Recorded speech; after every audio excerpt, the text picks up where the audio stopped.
तो हेलो नमस्ते।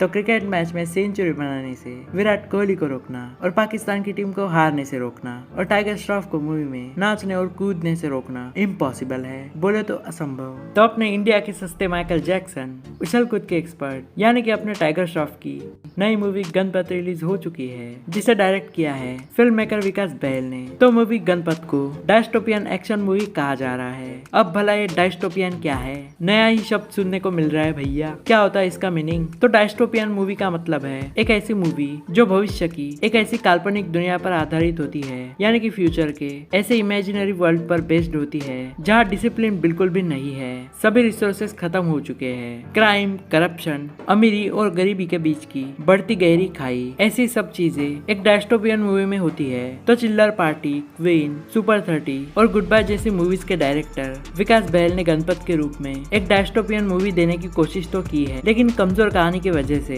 वो अपने इस एक्सपेरिमेंट में अनसक्सेसफुल साबित होते हैं। तो करते हैं इस मूवी का रिव्यू। तो सबसे पहले जानते हैं क्या है गणपत की कहानी। तो इस मूवी के कहानी की शुरुआत होती है भविष्य की एक ऐसी दुनिया से।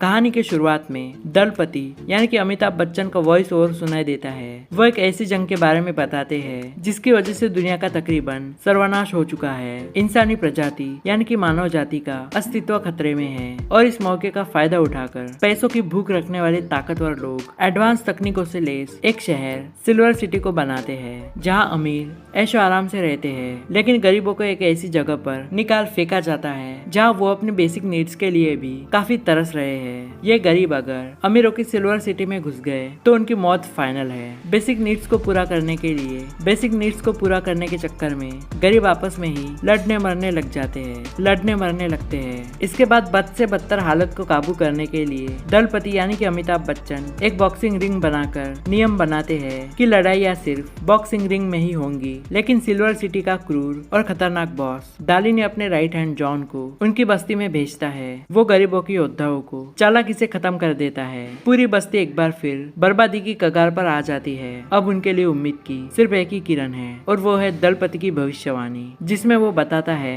कि गणपत एक दिन आएगा और सारे दुखों को दूर कर देगा और सारी परेशानी दूर कर देगा। जिसके बाद कहानी के दूसरे ट्रैक में रंगीन मिजाज और जाबाजी रखने वाला गुड्डू को दिखाया जाता है, यानी कि टाइगर श्रॉफ को दिखाया जाता है। वो सिल्वर सिटी में ऐशो आराम की जिंदगी जी रहा है और उसका काम है जॉन के लिए उन फाइटरों पर बोली लगवाना जो जीतकर उन्हें मालामाल कर सके। लेकिन एक दिन जब जॉन अपनी लवर रोजी को गुड्डू के साथ रोमांटिक होते हुए देखता है तो वो रोजी और गुड्डू को मारने का हुक्म देता है। गुड्डू भगवान गणपति के चमत्कार से बच जाता है। कैजाद भाग निकलने में उसकी मदद करता है और गरीबों की बस्ती में जाकर शिवा से मिलने को कहता है। गरीबों की बस्ती में आकर गुड्डू की मुलाकात जस्सी यानी कि कृति सेनन से होती है, जिसके बाद कृति और शिवा दोनों जान जाते हैं कि गुड्डू ही उनका फरिश्ता गणपत है, जिसकी भविष्यवाणी दलपति ने की थी। क्या गणपत इस बस्ती के अच्छे दिन वापस ला पाएगा? ये जानने के लिए आपको ये मूवी देखनी पड़ेगी। तो बॉलीवुड फ्यूचर पर मूवीज बनाने में हमेशा हकता है और हकता आया है।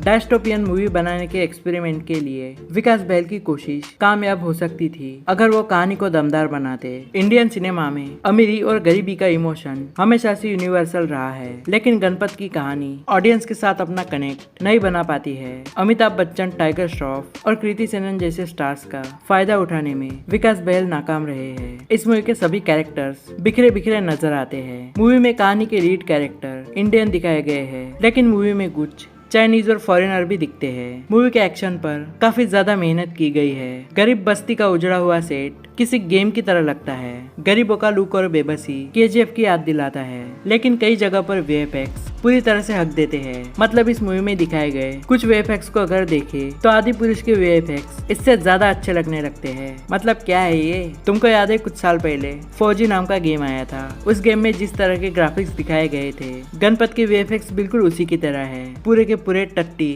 कमजोर वीएफएक्स के साथ साथ लीड कैरेक्टर्स के लुक भी कंफ्यूज करते हैं। एक बॉक्सिंग मैच को जीतकर गणपत का गरीबों को बर्बादी से बचाने का लॉजिक हजम नहीं हुआ है। बैकग्राउंड स्कोर में टाइगर की एंट्री पर बाप्पा का म्यूजिक बचकाना लगता है, जबकि मूवी के गाने और अच्छे हो सकते थे। टाइगर बॉलीवुड के ऐसे हीरोज में से एक है जो पर्दे पर एक्शन करते हुए काफी बढ़िया लगते हैं। उनका डांस तो काफी बढ़िया होता ही है। तो वही अगर कृति सेनन की बात करें तो वो अपने एक्शन अवतार में दिल जीतती है। उनका लुक काफी दमदार है। हैं। पहले हीरोपंती और फिर हीरोपंती 2 में नजर आने वाले टाइगर और कृति की केमिस्ट्री यहाँ भी स्ट्रॉन्ग नजर आती है। बिग बिग कैमियो में भी अपने लुक और अंदाज से काफी इंप्रेशन डालते हैं। तो अगर फाइनल वर्डिक्ट की बात करें तो ये मूवी टाइगर के फैंस को छोड़कर किसी को भी पसंद नहीं आएगी। अगर इस मूवी के प्रेडिक्शन की बात करें तो ये मूवी ज्यादा से ज्यादा 50 करोड़ का ही कलेक्शन कर पाएगी और वो भी लाइफ टाइम। और कुछ दिनों बाद ये मूवी किसी भी OTT प्लेटफॉर्म पर किसी भी OTT पर फेंक दी जाएगी, तो सीधे वही देख लो।